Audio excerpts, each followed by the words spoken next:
یہ واقعہ میرے نانا جان جناب شیخ عبدالرحیم صاحب نے سنایا تھا، آپ انہی کی زبانی سنیے۔ تقسیم ہند سے بہت پہلے کا واقعہ ہے، اس وقت میری عمر تقریباً 10 سال کی تھی۔ ان دنوں میں اپنے محلے کی ایک مسجد میں قرآن پاک پڑھنے کے لیے جناب مولوی عبداللہ صاحب کے پاس جایا کرتا تھا، وہاں اور بھی بچے پڑھا کرتے تھے۔ مسجد کے کچے صحن میں ایک نیم کا درخت تھا، جس کے سائے میں بیٹھ کر ہم بچے قرآن پاک پڑھا کرتے تھے۔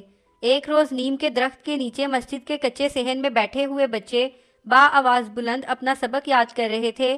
مولوی صاحب حسب معمول اونگ رہے تھے، مگر اتنے بھی نہیں کہ کوئی شاگرد زیر زبر یا پیش کی غلطی کرے اور وہ اسے شراب سے چھڑی مار کر درست نہ کروا دیں۔ ہماری پڑھائی کے دوران میں ہی ایک بچے کی اچانک آمد ہوئی تھی۔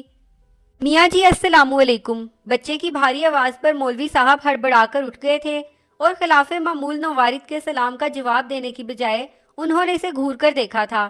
ان کے سامنے ایک موہنی سی صورت والا 7-8 سال کا لڑکا سر جھکائے کھڑا تھا۔ مولوی صاحب نے پوچھا، کیوں میاں، کون ہو تم اور کہاں سے آئے ہو؟ کچھ پڑھنا چاہتے ہو؟ جی ہاں مولوی صاحب، آپ مجھے اپنی شاگردی میں لے لیجئے، بچے نے بہت ہی پورے اعتماد لہجے میں جواب دیا تھا۔ مولوی صاحب جو اس کے معصوم سراپے میں کھو سے گئے تھے، اس کی اس قدر با اعتماد بات چیت پر ایک بار پھر گڑبڑا گئے تھے اور حیرت سے بولے، لڑکے تمہاری کیا عمر ہے؟ قد کاٹ سے تم 8 سال کے لگتے ہو، مگر گفتگو بڑوں جیسی کرتے ہو۔ لڑکے نے جواب دیا، میں جی پورے 12 برس کا ہوں، بیماری کی وجہ سے میرا قد چھوٹا رہ گیا ہے۔ اس کی یہ بات سن کر تمام بچے کھلکھلا کر ہنسنے لگے تھے۔ اچھا بیٹے، تم آج سے خود کو ہماری شاگردی میں سمجھو، اور ہاں نام کیا ہے تمہارا؟ معراج دین ولد سراج دین۔ بچے کی عمدہ اردو پر دیہاتی بچے ایک بار پھر ہنسنے لگے تھے۔ مولوی صاحب مسکراتے ہوئے بولے تھے، اچھا بیٹے، اب تم جاؤ اور مسجد کے ملازم خلیفہ سے کہنا کہ مجھے مولوی صاحب نے بھیجا ہے، وہ تم کو تمہارے سونے اور پڑھنے کی جگہ دکھا دے گا۔ چنانچہ اس لڑکے کو ایک کچے مگر بڑے سے حجرے میں، جہاں باقی سارے طالب علم رہتے تھے، پہنچا دیا گیا تھا۔ معراج دین کا حافظہ تو بلا کا تیز تھا، اس نے صرف 3 ماہ میں قرآن پاک مکمل کر لیا اور اب تو وہ قرآن پاک حفظ بھی کرنے لگا تھا۔ مولوی صاحب بڑے حیران تھے کہ آج تک ہزاروں شاگردوں کو پڑھا چکے تھے، مگر ایسا حافظ، ایسی روانی اور ادائیگی کبھی کسی بچے میں دیکھنے سننے میں نہیں آئی تھی۔ ایک دن مولوی صاحب جب کسی کا نکاح پڑھوا کر لوٹے تو زیادہ مرغن کھانا کھانے کی وجہ سے پیٹ میں تکلیف سی محسوس ہوئی۔ سارے لڑکے سو چکے تھے، مگر معراج دین حسب معمول جاگ رہا تھا اور عبادت الہی میں مشغول تھا۔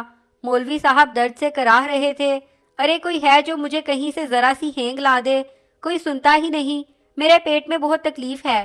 معراج دین نے اپنے استاد کی آواز سنی تو اس نے سوچا کہ استاد صاحب تکلیف میں ہیں، اور اگر میں نے ان کی بروقت مدد نہ کی تو شاید اللہ پاک میری عبادت ہی قبول نہ فرمائے۔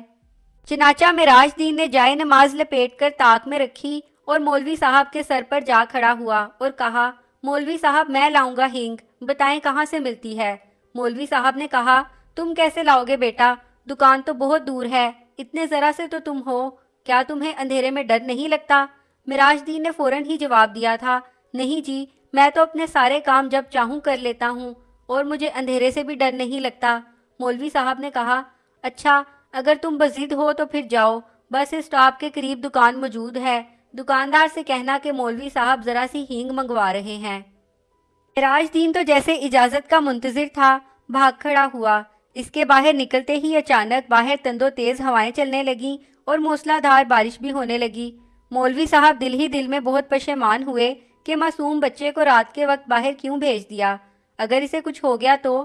اس سے آگے وہ کچھ نہ سوچ سکے کیونکہ دھڑ سے دروازہ کھلا اور وہ واپس آ گیا تھا، اور حیرت کی بات یہ تھی کہ باہر طوفان کا نام و نشان تک نہ تھا۔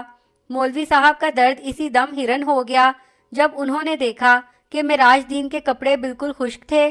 مولوی صاحب نے اپنی حیرت چھپاتے ہوئے پوچھا، کیوں بیٹا لے آئے ہینگ؟ معراج دین پورے اعتماد لہجے میں بولا، جی ہاں۔ اس نے مولوی صاحب کا ہاتھ پکڑ کر کہا، آپ آئیں تو صحیح، اور انہیں مسجد کے صحن میں لے آیا۔ مولوی صاحب کی تو آنکھیں پھٹی کی پھٹی رہ گئیں کیونکہ صحن ہینگ کی بوریوں سے بھرا پڑا تھا۔ مولوی صاحب نے پہلی بار اپنے با سعادت شاگرد کو غصے سے دیکھا اور کہا، ادھر آؤ اور میری طرف آنکھ اٹھا کر دیکھو، اور اس کے کندھوں کو پکڑ کر جھنجھوڑ ڈالا۔ اس کی آنکھوں میں آنکھیں ڈال کر پوچھا، سچ سچ بتاؤ تم کون ہو؟ معراج دین نے بڑے ہی ادب سے جواب دیا، مولوی صاحب میں ایک جن زادہ ہوں۔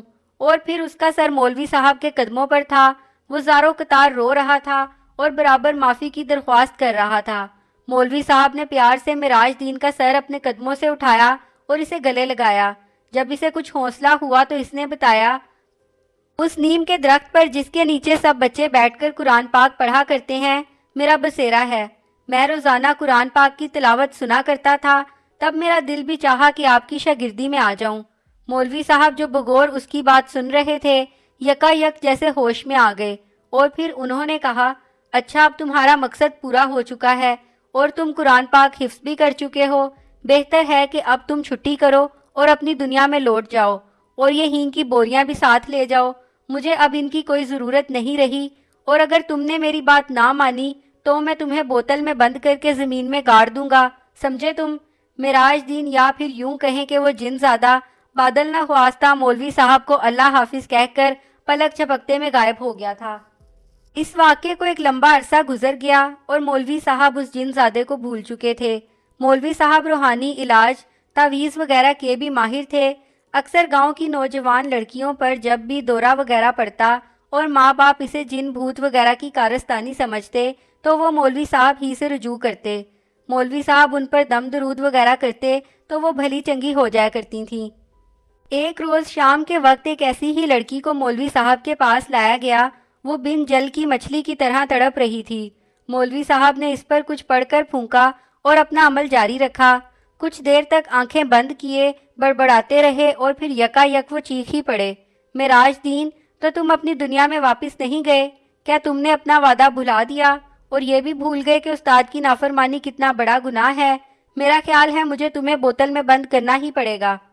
معراج دین جواب میں بڑی عاجزی کے ساتھ بولا، نہیں مولوی صاحب جی، ایسا نہ کرنا، اللہ رسول کے واسطے میں وعدہ کرتا ہوں کہ اب آپ کی اس دنیا میں کبھی لوٹ کر نہیں آؤں گا، مگر صرف ایک بار اور آخری بار اپنی دنیا میں لوٹ جانے سے پہلے آپ کی قدم بوسی کرنا چاہتا ہوں۔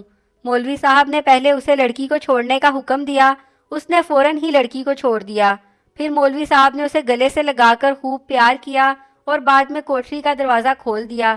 لڑکی یکدم ہوش میں آ گئی تھی اور اس کی حالت اب بہتر تھی، اور پھر مولوی صاحب کی چشم نم نے دیکھا کہ وہ جن زادہ چھوٹے چھوٹے قدم اٹھاتا ہوا باہر چلا گیا۔ اس واقعے کے بعد وہ جن زادہ کبھی وہاں لوٹ کر نہیں آیا، یہاں تک کہ مولوی صاحب کا انتقال ہو گیا۔